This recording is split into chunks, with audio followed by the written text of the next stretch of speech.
የቆንጆ መፍለቂያ ሄርሜላ ናት አሉ። ሚዲያውን ሁሉ አንጫጫቸዋሉ።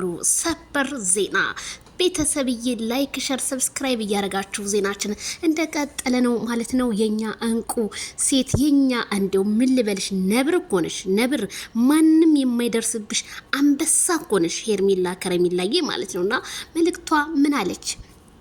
ለሰው ልጅ 99 ጊዜ ራስን ብትሰዋለት በአንድ ጥፋት ይቀየርብሃል።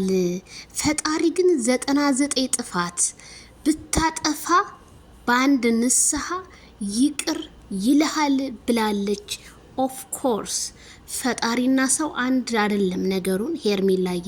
ሰው ምን ብታረጊለት ቆፍሪ እንቅልፍሽን አተሽ ብታድሪ በፍጹም መቀየሩ አይቀርም።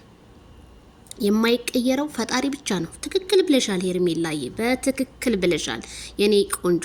አይዞሽ ማንም ምንም ሊያመጣ አይችልም። በነገራችን ላይ ማይክል ጃክሰን ሊርቅሽ ነው ብለው በጣም ብዙ ህዝብ እያጨበጨበ ነው። ግን አንቺ ዛሬም ነገም ምንም የሚመጣብሽ ነገር የለም። አብርሃም ደግሞ ይቅርታ እንደሚጠይቅሽ ባለሙሉ ተስፋ ነኝ።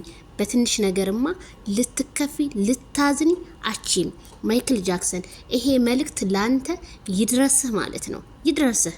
እውነቴን ነው የምልህ ሄርሜላ ብዙ ነገር የሆነችልህ ብዙ ተስፋ የሰጠችልኝ ናት። ስለዚህ ለሄርሜላ ይሄ መልስ